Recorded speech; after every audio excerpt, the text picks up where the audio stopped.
Sabay-sabay po nating basahin ang Aklat ng Mga Kawikaan, chapter 16, verses 1 to 33. Mga kawikaan tungkol sa buhay at pag-uugali. Ang mga balak ng isipan ay sa tao nagmumula, ngunit mula kay Yahweh ang sagot ng dila. Ang akala ng tao ay tama ang kanyang kilos, ngunit sa tunay niyang layon si Yahweh ang nakatatalos. Ipagkatiwala mo kay Yahweh ang iyong mga gagawin at magtatagumpay ka sa lahat ng iyong mga layunin. Lahat ng nilalang ni Yahweh ay mayroong kadahilanan, at ang masasama, kaparusahan ang kahihinatnan. Kinamumuhian ni Yahweh ang lahat ng mayayabang, at sila'y tiyak na paparusahan.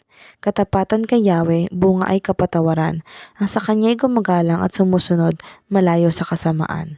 Kung ang buhay ng tao ay kalugod-lugod kay Yahweh, maging ang mga kalaban sa kanya'y makikipagbati. Ang maliit na halaga buhat sa mabuting paraan ay higit na mabuti sa yamang buhat sa kasamaan. Ang tao ang nagbabalak, ngunit si Yahweh ang nagpapatupad. Ang bibig ng hari ay bukal ng mga pasyang kinasihan, hindi siya namamali sa lahat niyang kahatulan. Ang nais ni Yahweh ay tamang timbangan at sa negosyo ay katapatan.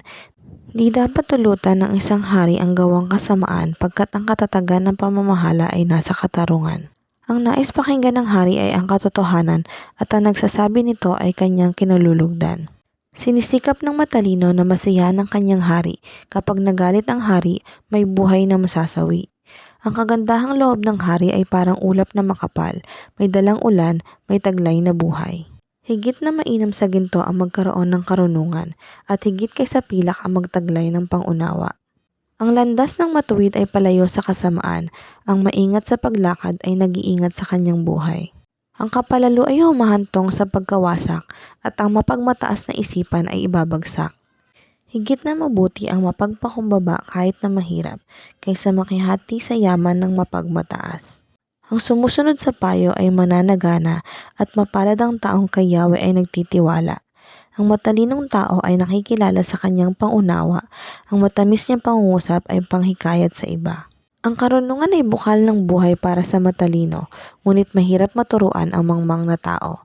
Iniisip ng matalino ang kanyang sasabihin, kaya naman ang kausap ay madali niyang akitin. Kaaya-ayang salita ay parang pulot-pukyutan, matamis sa panlasa, pampalusog ng katawan. May daang matuwid sa tingin ng tao, ngunit kamatayan ang dulo nito. Dahil sa pagkain ng tao ay nagsisikap upang ang gutom bigyan ng lunas. Ang laman ng isip ng tampalasan ay puro kasamaan, ang kanyang mga labi ay parang nakakapasong apoy. Ang taong baluktot ang isipan ay naghahasik ng kaguluhan, at sinisira naman ng tsismis ang magandang samahan. Tinutokso ng taong liko ang kanyang kapwa at ibinubuyo sa landas na masama. Mag-ingat ka sa taong pangiti-ngiti at kikindat-kindat pagkat tiyak na mayroon siyang masamang binabalak. Ang mga uban ay putong ng karangalan. Ito ay natamo sa matuwid na pamumuhay. Higit na mabuti ang tiyaga kaysa kapangyarihan, at ang pagsupil sa sarili kaysa pagsakop sa mga bayan. Isinasagawa ng tao ang palabunutan, ngunit si Yahweh lang ang huling kapasyahan.